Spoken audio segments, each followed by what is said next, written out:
دنیا کی تاریخ میں بعض اقوام ایسی بھی گزری ہیں جن کا ذکر صدیوں سے انسانوں کے ذہنوں میں ایک خوف اور حیرت کے ساتھ موجود ہے۔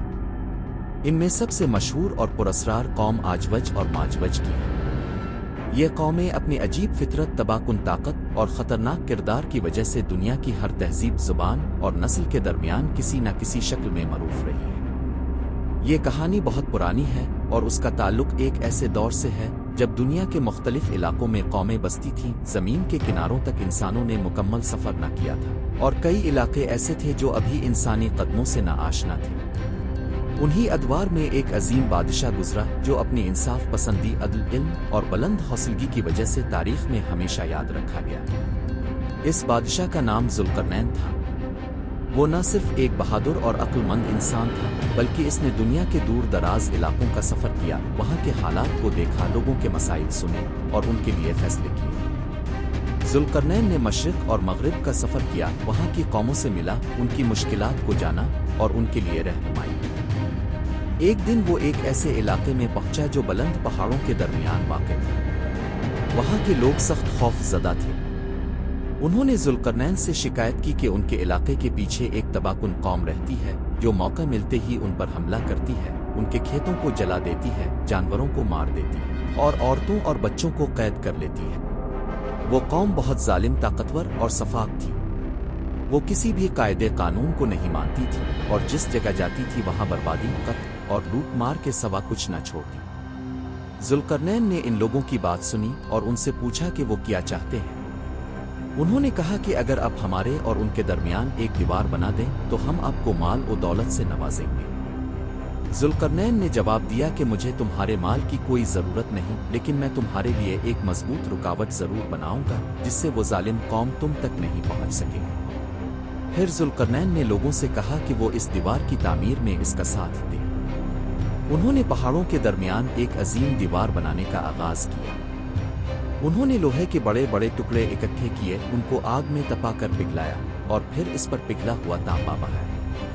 اس طرح ایک اتنی مضبوط دیوار تیار کی گئی جو اس وقت کے کسی انسان قوم کے لیے عبور کرنا ممکن نہ تھا۔ یہ دیوار اتنی بلند، چوڑی اور مضبوط تھی کہ آجوج اور ماجوج اس پر چڑھنے سے بھی قاصر تھے اور نہ ہی وہ اس میں سوراخ کر سکتے تھے۔ یہ دیوار بننے کے بعد آجوج اور ماجوج اس علاقے میں داخل نہ ہو سکے اور وہ قید ہو کر رہ گئے۔ لوگوں کو ایک لمبے عرصے تک سکون ملا اور وہ اپنی زمینوں، گھروں اور زندگیوں کے ساتھ پرامن زندگی گزارنے لگے۔ لیکن آجوج اور ماجوج کی کہانی یہیں ختم نہیں ہوئی۔ وہ ایک ایسی قوم تھی جس کا شمار زمین کی سب سے طاقتور، پراسر اور عجیب الخلقت اقوام میں ہوتا تھا۔ ان کی تعداد اتنی زیادہ تھی کہ اگر وہ زمین پر نکل آئیں تو ہر طرف تباہی اور بربادی پھیل جائے۔ ان کی نسل بڑھتی گئی، ان کی تعداد لاکھوں سے کروڑوں میں جا پہنچی۔ انہوں نے زمین کے نیچے سرنگیں کھودنے کی کوشش کی، دیوار کو توڑنے کے لیے نت نئے طریقے آزمائے، لیکن ہر بار ناکام ہو جاتے۔ وقت گزرتا رہا۔ مختلف ادوار میں ان کے بارے میں مختلف اقوام کے درمیان قصے، کہانیاں اور قیاس آرائیاں مشہور ہونے لگیں۔ بعض لوگ کہتے کہ وہ اب بھی زمین کے کسی کونے میں قید ہیں، بعض کہتے کہ وہ کسی سرنگ میں چھپے بیٹھے ہیں، اور بعض یہ خیال کرتے ہیں کہ وہ جب باہر نکلیں گے تو دنیا میں سب کچھ ختم کر دیں گے۔ ان کی فطرت انتہائی جنگجو، خود غرض اور ظالم ہے۔ ان کے چہرے عام انسانوں جیسے نہیں ہوتے، ان کے جسم بڑے اور خوفناک ہوتے ہیں اور ان کے رویے وحشیانہ ہوتے ہیں۔ ان کے درمیان نہ کوئی حکومت ہوتی ہے، نہ کوئی قانون، نہ کوئی اخلاق ہے۔ وہ صرف تباہی اور طاقت کو سمجھتے ہیں۔ ان کی زبان بھی الگ ہے جو عام انسانوں کو سمجھ نہیں آتی۔ یہ بھی بیان کیا جاتا ہے کہ آخر الزماں میں ایک وقت ایسا آئے گا جب آجوج اور ماجوج کی وہ دیوار ٹوٹ جائے گی، اب وہ کسی راستے سے باہر نکل آئیں گے۔ اس وقت دنیا پہلے ہی فتنے، جنگوں اور ظلم سے بھری ہوئی ہوگی۔ جب وہ باہر آئیں گے تو وہ ہر سمت میں پھیل جائیں گے، ہر بستی، شہر اور ملک پر حملہ کریں گے۔ ان کے راستے میں جو کچھ آئے گا وہ اسے برباد کر دیں گے۔ نہ زمین کی سبزیاں بچیں گی، نہ جانور، نہ انسان۔ ان کے فتنے کا عالم یہ ہوگا کہ دنیا کے طاقتور ترین لوگ بھی ان سے بچنے کے لیے پہاڑوں، غاروں اور پناہگاہوں میں چھپنے پر مجبور ہو جائیں گے۔ اس وقت دنیا بے بسی کا منظر پیش کرے گی۔ وہ ہر چیز کھا جائیں گے، ہر پانی خشک کر دیں گے، ہر رزق ختم کر دیں گے۔ انسان ان کے سامنے چیونٹیوں کی مانند ہوں گے۔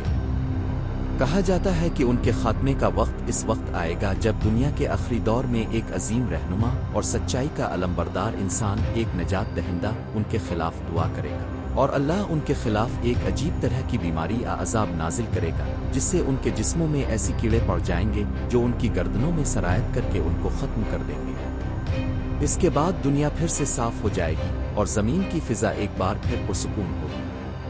آجوج اور ماجوج کی یہ کہانی صرف ایک تاریخی واقعہ نہیں بلکہ ایک عبرت ہے۔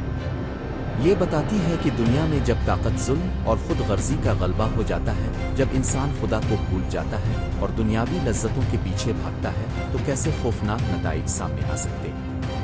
آجوج اور ماجوج اس دنیا کی اس بدصورتی کا استعارہ ہے جو بغیر خدا کے خوف کے پروان چڑھتی ہے۔ ان کی کہانی ایک انتباہ ہے کہ انسان کو ہمیشہ اپنی حد میں رہنا چاہیے، خدا کو یاد رکھنا چاہیے، انصاف اور نیکی کا راستہ اختیار کرنا چاہیے، ورنہ اگر دنیا صرف طاقتوروں اور خود غرضوہے کے ہاتھ آ جائے تو وہ آجوج اور ماجوج بن جاتی ہے۔